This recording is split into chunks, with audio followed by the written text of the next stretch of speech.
प्रिय संस्कृत मित्राणि, नमः संस्कृताय। संस्कृत मेवाड़ी गंगा चैनल पर संस्कृत व्याकरण प्रवेशिका बाबूराम सक्सेना की जो ग्रंथ है उसी के अनुसार टीजीटी टेट हो गया, सीटेट हो गया, सुपर टेट है, उसके आधार पर माने बाबूराम सक्सेना के आधार पर यदि आप पढ़ लेते हैं तो टेट सुपर टेट सबके लिए यह क्लास उपयोगी है और टीजीटी के लिए विशेषकर उपयोगी है, क्योंकि इसी से प्रश्न आएंगे। दुविधा की स्थिति में इसी ग्रंथ को साक्ष्य माना जाएगा, तो इसी ग्रंथ के आधार पर हम पढ़ाने का प्रयास करेंगे। तो वीडियो को ज़्यादा से ज़्यादा शेयर कीजिए और लोगों को जोड़िए। तो कल तक हमने पढ़ा था कि ह्रस्व, दीर्घ और प्लुत। अब उसके आगे आप 40 नंबर पेज खोल लीजिए बाबूराम सक्सेना और उसमें ख से आइए, लिखा है उच्चारण के अनुसार ही उन स्वरों के 3 भेद होते हैं। उच्चारण के आधार पर स्वरों के कितने भेद होते हैं? 3 भेद होते हैं। तो कभी कभी पूछ देता है कि उच्चारण के आधार पर स्वरों के कितने भेद होते हैं? 3 भेद होते हैं। यह प्रश्न बन सकता है और बनेगा भी। तो इसीलिए कहा जाता है उच्चारण के अनुसार जो अभी ह्रस्व, दीर्घ, प्लुत बताए गए उसके 3 भेद होते हैं। और तीनों भेद कौन कौन से हैं? एक है उदात्त। एक क्या है? उदात्त। दूसरा है अनुदात्त। दूसरा हमारा है अनुदात्त और तीसरा हमारा है स्वरित। तीसरा हमारा क्या है? स्वरित। क्लियर हो गया? तो यहाँ पर देखिए स्वरित के आगे 2 लिखा है। अपनी बुक में देखेंगे स्वरित के आगे 2 लिखा है। तो नीचे आइए तो लिखा है उच्चैरुदात्त। इसका सूत्र जो पाणिनि अष्टाध्यायी में है उच्चैरुदात्त, कि कंठ, तालु आदि जो हमारे मुख के अवयव होते हैं उस मुख भाग में यदि हम उस मुख भाग के ऊंचे भाग से माने मुख में ऊंचे भाग से व ऊपर की तरफ से कोई वर्ण यदि हम उच्चरित करेंगे तो वह उदात्त कहलाएगा। सूत्र संख्या देख लीजिए 1, 2, 29 अर्थात पहले अध्याय का इसकी सूत्र संख्या कितनी थी? सूत्र क्या है? उच्चैरुदात्त। उच्चैरुदात्त और इसकी सूत्र संख्या कितनी है? 1, 2, 29 के पहले अध्याय का, अष्टाध्यायी के पहले अध्याय का दूसरे पाद का क्या है? यह 29वां सूत्र है। ये पाद है और यह हमारा अध्याय है। तो 1, 2, 29 में यह बताया गया कि उच्चैरुदात्त है। अष्टाध्यायी में आपको सूत्र संख्या मिलेगी 1, 2, 29 जब खोलेंगे तो यही सूत्र मिलेगा कि हमारे मुख भाग में जो कंठ है आदि तालु भाग है उनसे यदि ऊपर के भाग से यदि हम कोई स्वर को उच्चरित करेंगे या स्वर को बोलेंगे तो वह उदात्त कहलाएगा। दूसरा दिया है अनुदात्त। अनुदात्त के लिए भी नीचे दिया है नीचैनुदात्त और इसका सूत्र क्रमांक कितना है? 1, 2, 30 है। माने इसी के बाद तुरंत अगला सूत्र 1, 2, 30 है निश्चैनुदात्त कि मुख में जो हमारे तालु हैं, जीव हैं और इन सब में अगर हम उसमें नीचे की तरफ से कोई स्वर बोलते हैं तो अनुदात्त कहलाता है। और उदात्त और अनुदात्त के बीच से अगर कोई स्वर बोला जाएगा तो वह स्वरित कहलाएगा। क्लियर हो गया? तो और दूसरी बात यह है जो तीनों भेद होते हैं यह केवल स्वर के होते हैं। यह केवल स्वर के भेद होते हैं, व्यंजनों के भेद नहीं होंगे। उदात्त, अनुदात्त, स्वरित यह स्वर के भेद होते हैं। और यदि हम किसी स्वर को मुख के ऊपरी भाग से बोलते हैं तो वह उदात्त कहलाएगा। नीचे के भाग से बोलेंगे अनुदात्त कहलाएगा। उदात्त और अनुदात्त के बीच से बोलेंगे तो या उदात्त अनुदात्त जहाँ पर समाहार मिलते हों उनके मध्य भाग से बोलेंगे तो वह स्वरित कहलाएगा। क्लियर हो गया? और आगे दिया है सभी स्वर फिर दो प्रकार के होते हैं। ये तो 3 प्रकार हो ही गए, इसके बाद भी 2 प्रकार है। और एक होता है अनुनासिक, जिनमें नासिका से भी उच्चारण में कुछ सहायता ली जाती है। अनुनासिक हमने बताया था, मुख नासिका वचनों अनुनासिक है। जो मुख और नासिका दोनों से बोले जाते हैं उन्हें अनुनासिक कहते हैं। तो यहाँ दिया है कि एक अनुनासिक जिनमें नासिका से भी और मुख से भी कुछ उच्चारण होता है। जैसे दिया है अ, नीचे उदाहरण देखेंगे, अ दिया है, आ दिया है, और उसके बाद भी दिया है ए। क्लियर हो गया? तो यह मुख से भी बोला जाएगा और नाक से भी बोला जाएगा, इसीलिए अनुनासिक है। यह क्या है? अनुनासिक। कि जो नाक और मुंह दोनों से बोला जाए ऐसे वर्ण को अनुनासिक कहेंगे। कल इसकी चर्चा भी हुई थी, यहाँ पर इसकी चर्चा हो रही है। तो उदात्त अनुनासिक, अनुदात्त अनुनासिक, स्वरित अनुनासिक, माने फिर दो भेद हो गए। उदात्त अनुनासिक, अनुदात्त अनुनासिक, स्वरित अनुनासिक। अब एक आता है, आगे दिया है, और दूसरा है अननुनासिक। दूसरा क्या है? अननुनासिक। अननुनासिक अर्थात जिसके उच्चारण में अन माने नहीं, अन माने नहीं, अन माने नहीं, अनुनासिक माने जिसमें नाक का प्रयोग ना हो, वह अननुनासिक है। जैसे इसमें आपका सीधा सीधा वर्ण आ जाएगा, आ जाएगा, आ जाएगा, ए आ जाएगा, ऐ आ जाएगा। क्लियर हो गया? तो यह अननुनासिक है, और जिसमें मुंह और नाक दोनों की आवश्यकता होगी वह अननुनासिक, वह अनुनासिक होंगे। तो अब यहाँ पर जैसे कोई वर्ण जो है उदात्त है तो इसके 2 भेद हो जाएंगे। एक क्या हो जाएगा? अनुनासिक होगा, दूसरा इसी का अननुनासिक हो जाएगा। क्या हो जाएगा? अननुनासिक। जहाँ समझ में नहीं आए बता दीजिए कमेंट बॉक्स में, हम आपको दोबारा फिर बताएंगे। तो इसी तरह उदात्त अनुनासिक, उदात्त अननुनासिक, अनुदात्त अनुनासिक, अनुदात्त अननुनासिक, स्वरित अननुनासिक, स्वरित अनुनासिक। क्लियर हो गया? तो अब इनके 2 भेद हो गए। वही चीज़ लिखा है कि सभी स्वर फिर 2 प्रकार के हो जाते हैं। एक अनुनासिक जिनमें नासिका, चर्चा हो गई। अब आइए अगले में दिया है व्यंजनों के भी कई भेद होते हैं। व्यंजनों के भी कई भेद होते हैं। यहाँ तक समझ में आ गया? तो व्यंजनों के भी क्या होते हैं? कई भेद होते हैं। तो इसको साफ कर देते हैं। अब आते हैं अगले चर्चा पर कि व्यंजन के भी कितने भेद होते हैं। तो वहाँ पर आपको एक सूत्र मिलेगा, कादयो मावसाना। देखिए आपको नीचे लिखा होगा बुक में, उसी पेज पर सबसे लास्ट में नीचे देखिए 3 संख्या का बोर्ड व्यंजन के बाद लिखा है कि व्यंजनों के भी कई भेद होते हैं। क से लेकर म तक के व्यंजन स्पर्श कहलाते हैं। कि इनके बोलने में जो हमारे मुख के अवयव हैं, जो भाग हैं, कहीं ना कहीं स्पर्श करते हैं, इसीलिए इन्हें स्पर्श व्यंजन कहा जाता है। इनमें क वर्ग आदि 5 वर्ग होते हैं। हमने बताया ना, कु, चू, टू, तू, पू, 5 वर्ग होते हैं। प्रत्येक वर्ग में 5 अक्षर होते हैं। तो 5 गुणे 5 करेंगे तो 25 आ जाएगा। क से म तक के लेकर 25 वर्ण आते हैं। और उसी में दिया है कि यर लव अंतस्थ है, तो उसकी चर्चा होगी। पहले दिया है कादयो मावसाना स्पर्शा। क्या दिया है?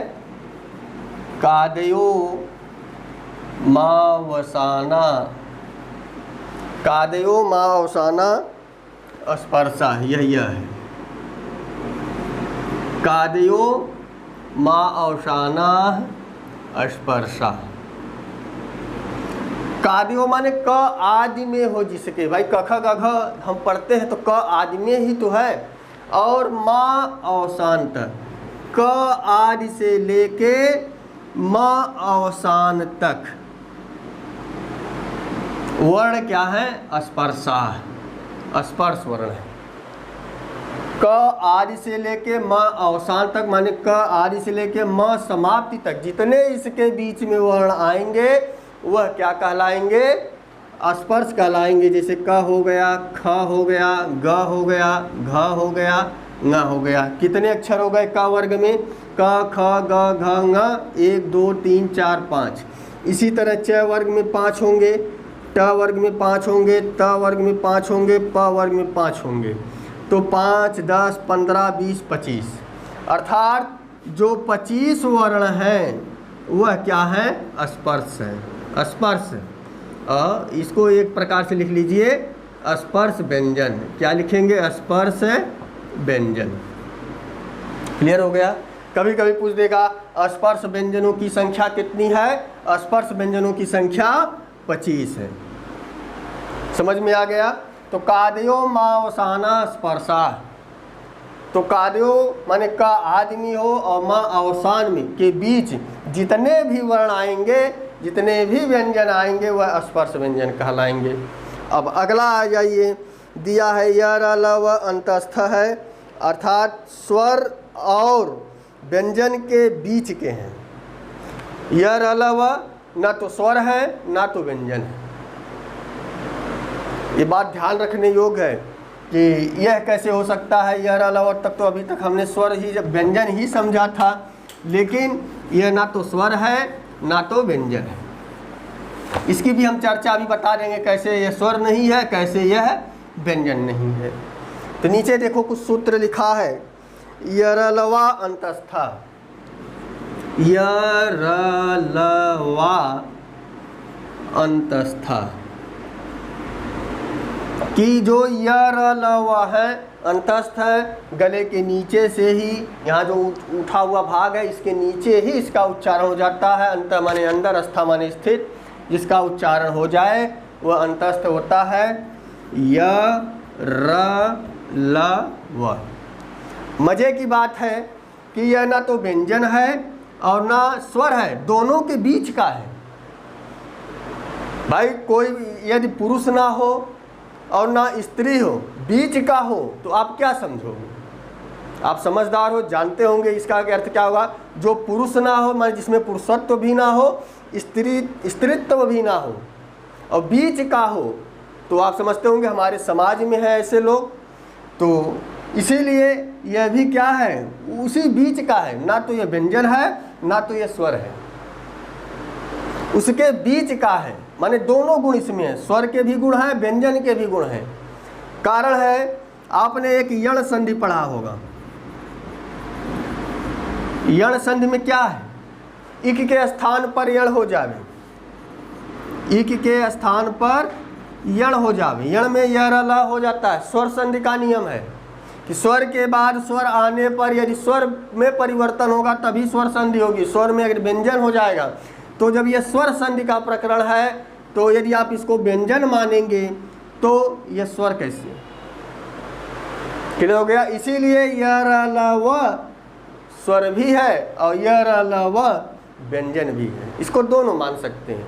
इसीलिए यहाँ पर बाबूराम सक्सेना ने क्या लिख दिया कि यर ल व अर्थात स्वर और व्यंजन के बीच के हैं। समझ में आ गया बीच का कौन होता है? तो अर्थात यदि यह स्वर नहीं होता तो कभी स्वर होता नहीं। यण संधि क्या है? स्वर संधि का इको यण सूत्र है, इक के स्थान पर यण हो जावे।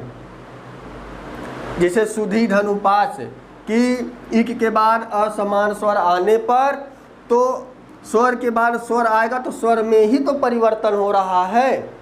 स्थानी को देखकर ई का उच्चारण स्थान तालु, ई चू यसा नाम तालु, ई का भी उच्चारण स्थान तालु था, इसलिए ई के स्थान पर क्या हो गया? यह हो गया। तो यह क्या है? व्यंजन नहीं। इसीलिए यह स्वर और व्यंजन के बीच का है।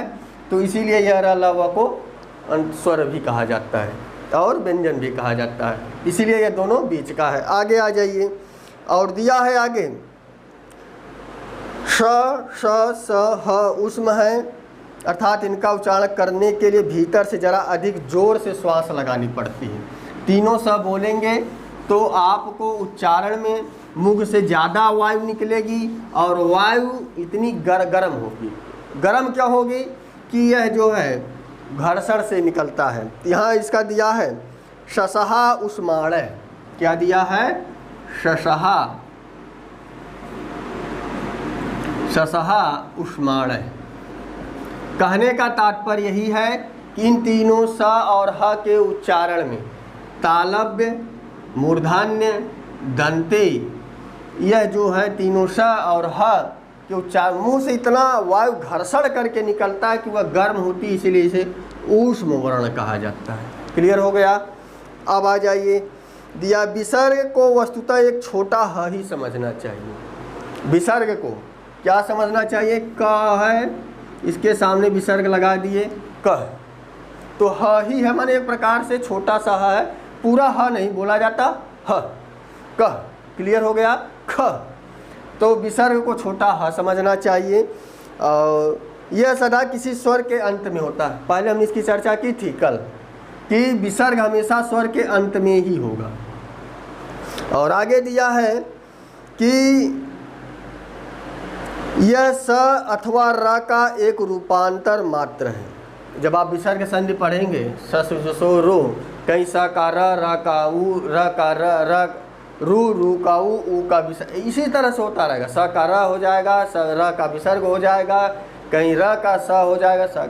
ये विसर्ग संधि का नियम है। तो यह स और र का वैकल्पिक रूप है, एक प्रकार से कह लीजिए बदला हुआ स्वरूप है। कि भाई कोई दिन भर मास्टर है, कोई दिन भर किसान है, और आर्थिक स्थिति के लिए रात में वह किसी ऑर्केस्ट्रा में डांस कर रहा है, किसी ऑर्केस्ट्रा में वह नाच रहा है, किसी ऑर्केस्ट्रा में वह नाच रही है, तो वह उसके लिए तो नचनिया है, लेकिन वास्तविक स्वरूप क्या है? किसी घर की लक्ष्मी है, किसी घर की स्त्री है, किसी घर का पुरुष है, लेकिन रात को आपको क्या कर रहा है? आनंद प्रताप कर रहा है। तो आप उसे क्या कहेंगे? बहुत मस्त नाचने वाला था, बहुत मस्त नचनिया थी। आपकी नज़र में वो नचनिया है, लेकिन उसका बिगड़ा पहले वाला स्वरूप क्या है? तो यह स और र का जो है भेद ही है, माने रूपांतर, माने उसका रूप थोड़ा सा बदल गया। भाई जो दिन भर खेतों में काम कर रहा है, कोई मास्टर जी हैं, उनके अंदर कला है, बढ़िया नाच लेते हैं, गा लेते हैं, कॉमेडी कर लेते हैं, दिन भर स्कूल में पढ़ाए, रात को ऑर्केस्ट्रा पार्टी के साथ जुड़ गए, रात भर लोगों का मनोरंजन कर रहे हैं। तो यह तो गुरु जी का बदला हुआ स्वरूप है ना। कोई स्त्री है, दिन भर अपने बच्चों को सेवा करती है, पति की सेवा करती है, रात में जो है अपना इधर उधर प्रोग्राम कर रही है, तो यह क्या है? बदला हुआ स्वरूप है, उसके अंदर गुण है, अपनी प्रतिभा को दिखा रही है। तो वही चीज़ यहाँ पर दिया गया, किंतु उच्चारण की विशेषता के कारण इसका व्यक्तित्व क्या है? अलग है। जब उच्चारण करेंगे तो इसका व्यक्तित्व क्या हो जाएगा? अलग। जैसे देखने से हमें वो नचनिया का व्यक्तित्व अलग दिखता है, उसी तरह विसर्ग का भी व्यक्तित्व अलग है। और आगे दिया है, क्योंकि ह तो है, अभी बताया ना, ह का ही स्वरूप है, विसर्ग प्रायः ह है, तो अकुह विसर्जनीय नाम कंठ, अ का विसर्ग का उच्चारण स्थान कंठ है। बस वही चीज़ यहाँ पर है। और इनका उच्चारण करने के लिए, किंतु उच्चारण विशेषता इसका जिस स्वर के पश्चात जुटा होता है उसी का उच्चारण स्थान से उच्चरित होगा। यह बात समझ लीजिए। कभी कभी पूछ देता है कह में विसर्ग का उच्चारण स्थान क्या है, आपको कंठ लिखना चाहिए। यदि ये पूछ दे च में विसर्ग चह दिया है, इसमें क्या है, तो जिस वर्ण के बाद लगा होगा वही उसका उच्चारण स्थान होगा, वही उसका क्या होगा? उच्चारण स्थान होगा। छ दिया है तो यह किसके बाद है? तो यह तालु हो जाएगा। यह क्या हो जाएगा? तालु। समझ में आ गया। चीह दिया है, जैसे चीह दिया है तो यहाँ पर क्या हो जाएगा? तालु। ईचू ऐसा नाम तालु। क्लियर हो गया। तो यह कहने का मतलब है जिस वर्ण के बाद लगा रहेगा तो वह उसी उच्चारण स्थान वाला हो जाएगा। और आगे दिया है कि कभी कभी क और ख के पूर्व, अभी इसकी चर्चा हम सूत्र शैली से करेंगे कि क और ख के पूर्व कभी कभी अर्ध विसर्ग होता है। क और ख के पूर्व दिया है ना, क और ख के पूर्व कभी कभी अर्ध विसर्ग सा उच्चारण होता है। क ख, इसके पहले यदि अर्ध विसर्ग हो, भाई ये विसर्ग है, चिन्ह है, इधर से आधा मिटा दो, ऊपर से आधा मिटा दो, अर्ध विसर्ग हो गया। तो ही दिया है कि यदि अर्घ विसर्ग जैसा होगा तो नीचे दिया है कि इस चिन्ह के द्वारा व्यक्त करते हैं, उसकी संज्ञा जिह्वा मूली बताते हैं। यदि यह चिन्ह का और ख के पहले होगा तो इसका उच्चारण स्थान क्या हो जाएगा? जिह्वा मूलीय हो जाएगा, जिह्वा मूलीय हो जाएगा, अर्थात जिह्वा के मूल से यह वह उच्चारित होगा। जैसे बालकः पतति क्रीडति, बालकः क्रीडति, तो बालकः नहीं पढ़ना है, बालक क्रीडति, बालक क्रीडति। बालकः क्रीडति नहीं पढ़ोगे क्योंकि क के पहले विसर्ग आ गया। बालक क्रीडति, ह नहीं बोलना है, बालक क्रीडति। बालकः क्रीडति क्या हो जाएगा? बालकः क्रीडति नहीं होगा, बालक क्रीडति। बालकः खेलति है तो बालकः, तो यहाँ बोलेंगे बालक खेलति, बालक खेलति। क्लियर हो गया? तो क और ख के बाद आ जाएगा तो उसका उच्चारण स्थान जिह्वा मूलीय हो जाएगा। और आगे दिया है कि इसी प्रकार यदि प और फ के पहले आ जाए, इसके पहले प और फ के पहले आ जाए तो इसका उच्चारण स्थान क्या हो जाएगा? ओष्ठ। क्या हो जाएगा? ओष्ठ हो जाएगा। तो यहाँ पर बताया गया कि कखाभ्याम जिह्वा मूली, पफाभ्याम ओष्ठ, पफाभ्याम ओष्ठौ, ये सूत्र है, उसकी चर्चा हम करेंगे, आगे आएगा। तो यहाँ पर वही लिखा है कि प फ के पहले उपधमानी होता है और उसे इस चिन्ह से व्यक्त करते हैं। चिन्ह एक ही है, आपको चार भले दिखाई दें, जिह्वा मूली का चिन्ह एक ही है लेकिन वर्ण अलग अलग है। क और ख के पहले आ जाएगा जिह्वा मूली, प फ के बाद आएगा उपधमानी आएगा और इसे उपधमानी कहेंगे, इसे उपधमानी कहेंगे, इसे जिह्वा मूलीय कहेंगे। ये दोनों उपधमानी हो गए। तो उपधमानी का उच्चारण स्थान ओष्ठ है, जिह्वा मूली का उच्चारण स्थान जिह्वा मूलीय है। क्लियर हो गया? अब आ जाइए, कभी कभी पूछ देगा कि का अब इस का उच्चारण स्थान क्या है? तो अको विसर्जनीय नाम कंठा से क मत लगा देना। अब अगला दिया है कि अनुस्वार यदि पंचवर्गीय अक्षरों के पूर्व आए तो उसका उस वर्ग के पंचम अक्षर सा होता है। यदि अन्यत्र आवे तो उसका एक विभिन्न ही उच्चारण होता है। इसका कारण उसके व्यक्तित्व भी अलग है, केवल नासिका से होगा। अनुस्वार यदि पंचवर्गीय अक्षरों के पूर्व आए तो उसका उच्चारण उस वर्ग के पंचम अक्षर जैसा होगा। तो जैसे यहाँ पर बालकम और यहाँ पर हम लिख दें खेलती,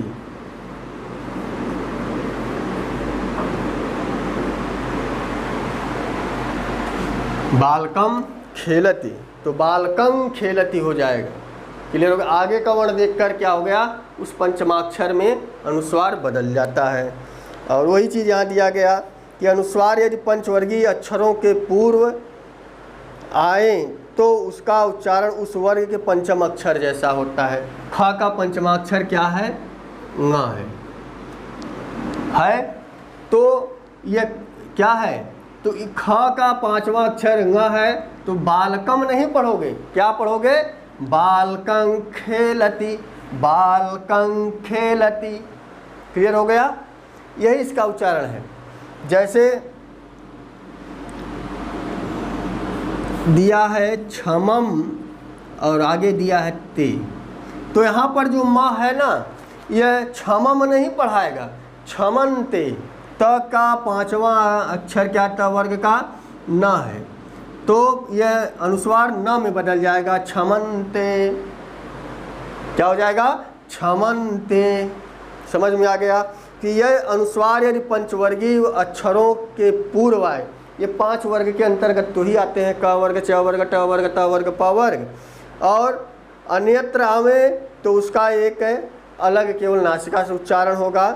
इसका कारण इसका व्यक्तित्व है।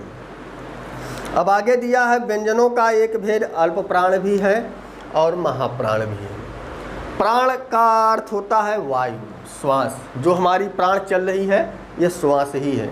अल्प माने थोड़ा, जिसमें श्वास या सांस कम लगे अल्प प्राण, ज़्यादा लगे महाप्राण। और नीचे दिया भी गया है कि यहाँ पर देखिए ऊपर दिया है कि जिनके उच्चारण में कम श्वास की आवश्यकता होती है वे अल्प प्राण, और जिनके उच्चारण में ज़्यादा वायु की आवश्यकता होती है वह महाप्राण कहलाते हैं। वर्गों के प्रथम, तृतीय और पंचम तथा अंतस्थ अल्प प्राण हैं। शेष अर्थात वर्गों के द्वितीय, चतुर्थ तथा ओष्म महाप्राण हैं। और व्यंजनों के लिखा, व्यंजनों के आगे एक लिखा होगा तो उस एक का बोध है। नीचे देखो लिखा होगा सूत्र कि वर्गाणाम माने वर्गों में, माने जितने वर्ग हैं, कितने वर्ग हैं कि वर्गाणाम 5 वर्ग हैं, क ख ग घ ङ च छ ज झ य ट ठ ड ढ ळ त थ द ध न प फ ब भ म।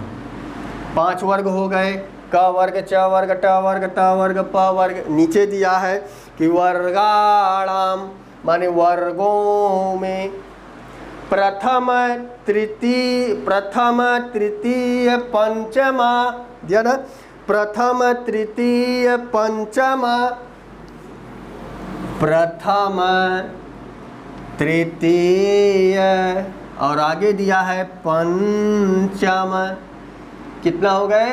1 3 5, ये क्या हो गए? 1 3 5।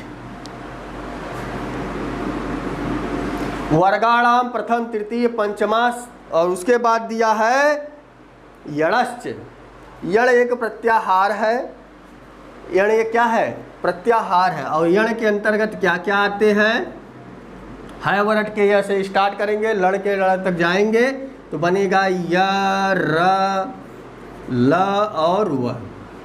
यणश्च के वर्गाणाम वर्गों के प्रथम, तृतीय, पंचम, यणश्च अल्प प्राणा माने वर्गों के पहले, तीसरे और पांचवें अक्षर और साथ में यण प्रत्याहार में आने वाले अक्षर क्या हैं? अल्प प्राण हैं। कौन से प्राण हैं? अल्प प्राण हैं। अर्थात इनके उच्चारण में मुख से कम अर्थात प्राणवायु की कम आवश्यकता पड़ती है, कम सांस की आवश्यकता पड़ती है, कम श्वास की आवश्यकता पड़ती है। आपको केवल एक सूत्र याद रखना है, इनको नहीं याद रखना कौन कौन से अक्षर हैं कि वर्गाणाम प्रथम, तृतीय, यणश्च अल्प प्राणा। बहुवचनांत जाएगा तो अल्प प्राणा हो जाएगा। कि या दूसरी प्रकार से 135 यणश्च अल्प प्राणा है। ये 60 विधि है। क्या है कि 135 यणश्च अल्प प्राणा, अल्प प्राणा। क्लियर हो गया? या तो कहिए वर्गाणाम प्रथम, तृतीय, पंचमा यणश्च अल्प प्राणा, या कहिए 135 यणश्च अल्प प्राणा। ये 60 विधि है। और आगे दिया है कि वर्गों के प्रथम, तृतीय, पंचम, वर्ण और अंतस्थ। और ये हैं क्या? अंतस्थ व्यंजन ही तो है। या तो कहिए 135 अंतस्थ अल्प प्राणा, 135 यणश्च अल्प प्राणा। आपको जिस तरह से याद करना हो कर लीजिए। तो वर्गाणाम वर्गों के, भाई ये सब वर्गाणाम बहुवचनांत है। 5 वर्ग हैं बहुवचनांत। वर्गाणाम प्रथम, तृतीय, पंचमा। प्रथम में क च ट त प, ग ज ड द भ, ञ ङ य ण न म। और यण के अंतर्गत 4 आते हैं। अब कभी कभी पूछ देता है कितने वर्ण आते हैं अल्प प्राण के अंतर्गत, 5, 10, 15 और ये 4 जोड़ेंगे तो कितने हो जाएंगे? अल्प प्राण के अंतर्गत 19 वर्ण आते हैं। प्रश्न बन जाएगा अल्प प्राण कितने हैं? 19 हैं। अब आ जाइए आगे दिया है और शेष जो बचा वो महाप्राणा। भाई 2 ही तो वर्ग बचे, दूसरा और चौथा बचा है। 1, 3, 5 तो ले लिया अल्प प्राण ने और अंतस्थ को भी अल्प प्राण ने ले लिया। तो गिनेंगे 5, 10, 15 और 4 यण अंतस्थ व्यंजन माने यण प्रत्याहार करना तो 19 वर्ण हो गए। अल्प प्राण में 19 वर्ण होते हैं। अब दूसरा दिया है कि वर्गाणाम द्वितीय चतुर्थो, वर्गाणाम द्वितीय चतुर्थो, ये दूसरा है और ये चौथा है। ये दूसरा है, ये चौथा है। तो वर्गाणाम द्वितीय चतुर्थो सलश्च महाप्राणा, अर्थात इनके उच्चारण में ज़्यादा वायु की आवश्यकता होती है। आप क बोलिए, उसके बाद ख बोलिए। ख में ज़्यादा श्वास लगा, क में कम श्वास लगा, ग में कम लगेगा, घ में ज़्यादा लगेगा। तीनों स बोल कर देखिए। सल एक प्रत्याहार है। सल क्या है? एक प्रत्याहार है। सक्षर और हल तक जाएंगे तो क्या आएगा? तीनों स आ जाएंगे और ह आ जाएंगे। कहने का तात्पर्य है कि वर्गों के अर्थात वर्गाणाम, वर्गों के दूसरे और चौथे और सलश्च महाप्राणा अर्थात दूसरे और चौथे और सल प्रत्याहार में आने वाले जो वर्ण हैं वह महाप्राण होंगे। ये कितने हैं? महाप्राण हो गए, महाप्राण। अब कभी कभी पूछेगा महाप्राणों की संख्या कितनी, वर्ण कितने हैं? 5 ये हो गए, 5 ये हो गए, 5, 5, 10 और ये 4, 14। कितने हो गए? 14 हो गए। अब 14 और 19 को जोड़ेंगे तो कितना आएगा? 14 और 19 को जोड़ेंगे 9, 4, 13 की 1, 1, 2, 1, 3। तो कितने वर्ण आए? 33। माहेश्वर सूत्र में कितने वर्ण हैं? 33। कितने हैं?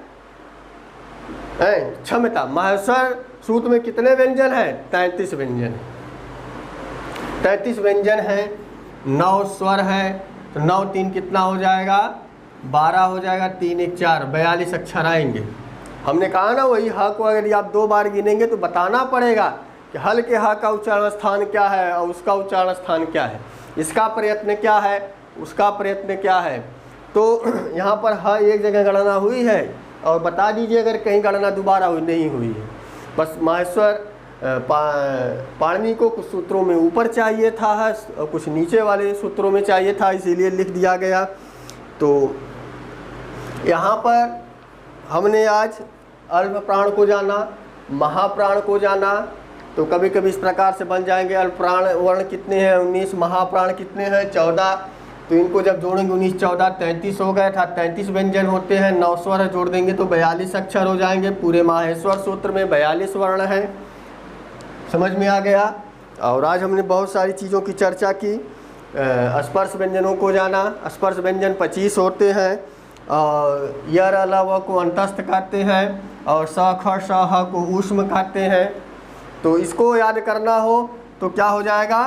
24 सलश्च या 24 ऊष्म महाप्राणा, 135 अंतस्थ या 135 यणश्च अल्प प्राणा। क्लियर हो गया? तो वीडियो कैसी लगी कमेंट बॉक्स में अवश्य बताइएगा। इसके बाद हम अगले नेक्स्ट वीडियो में इसके आगे का पढ़ाएंगे।